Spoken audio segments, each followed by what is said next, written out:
What is going on, guys? MJ2005 Gundam here, and today I'm going to be reviewing the high-grade Hambrabi from Zeta Gundam. Designed by Paptimus Scirocco and piloted by the Yazan team, it terrorized the Ayuk with its high mobility and is not shy from sending our protagonists to meet their makers. The result of a manta ray breeding with a traffic cone is a kit made up of 11 runners, a sticker sheet, and a wire, and as the peculiar looks will indicate, this is a build like no other. Well, apart from the Hambrabi Suban, I guess. The entire central mass comes together first thanks to the integrated head and backpack before the rest of the body displays some familiar build elements while still being visually weird. Though, from there, the construction follows the standard high-grade conventions, so it's not a tough build to tackle besides the nut marks that can show up on any of the blue pieces. It's not innovative per se, but the unique visuals lends itself to an at least interesting build experience. Speaking of the visuals, the high-grade Hambrabi looks almost faultless right out of the box. Almost. It looks marine and native to Earth's oceans, yet oddly alien, perfectly represented by the model kit. The color palette is accurately translated and well accented thanks to the min pipes, the one red chest piece, and the white frame, ensuring that the blues won't look too dull.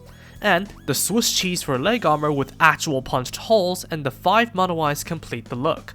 Though, speaking of the eyes, none of them are movable.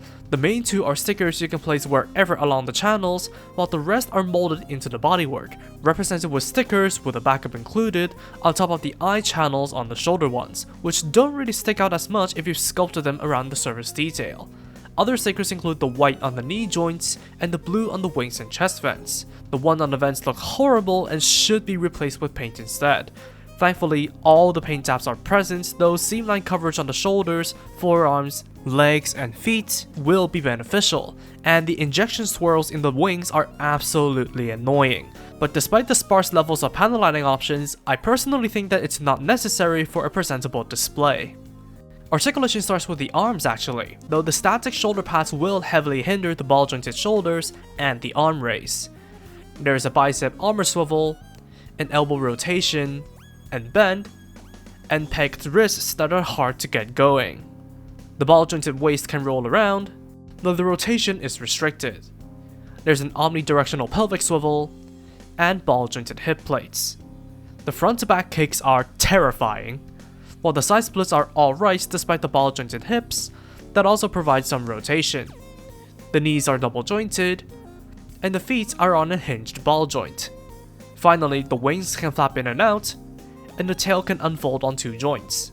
Articulation is awkward to say the very least by faults of the design, though there are some limitations due to the armor and completely static monoeyes. The biggest obstacle is how disconcerting it is to handle, because while it doesn't fall apart, some parts can either pry open or feel very flimsy to move.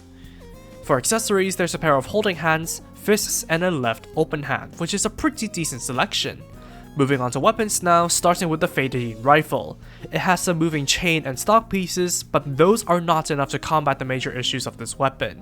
It sandwiches into the hands for use, but because of the weapon and hand designs, it's not the easiest thing to pose with because of the long stock and how easily the hands are pried open.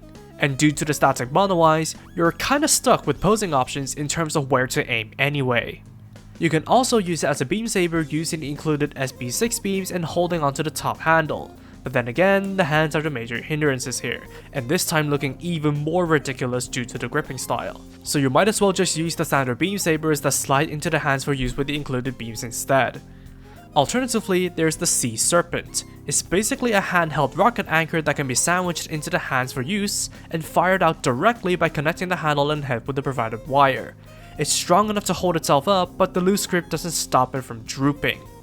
Finally, the Hambrabi has a transformation, achieved by deploying the claws and breaking the arms, folding the legs and toes over its back, deploying the thrusters, and unfolding the tail lance, before propping it up with an action base 2 using the provided adapter.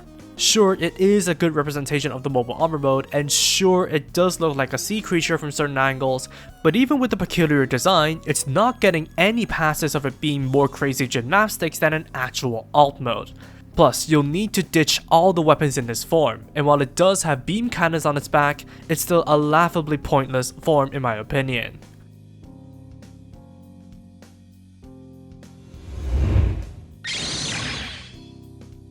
In all honesty, the high-grade Hambrabi is a pretty niche kit as it is, with its ridiculous looks and transformation presenting the kit as something you'll either love or hate. Personally, I was in neither ballpark until I got to messing around with the weapons.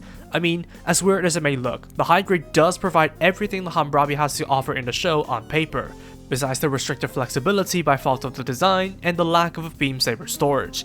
That's all fine until the rifle and anchor are brought into the picture, as the former is terribly unwieldy and both weapons are prone to splitting the hand apart. Moreover, the arms themselves are also prone to separating from fiddling with the wrists, and not that any of it matters anyway, since the moment you apply the monoeyes, you're locking in your display options since they don't move. The only things that this kit is good for are the visual presence and transformation, as the straight build visuals require no touch-ups for accuracy or enhancement, and at least the ludicrousy of both forms are represented sufficiently. This is a kit strictly for the Zeta fans, and if all you want is to collect it, the high-grade Hambrabi will do a fantastic job in looking the part. Otherwise, there are countless other kits you can get for your 1700 yen. And that's all for me. Thank you all for watching, drop a like and comment if you did enjoy the video, subscribe for more content like this, and feel free to follow me on social media with the links down below. That said, take it easy, stay safe, and I'll see you all in the next video. Peace out guys, bye bye.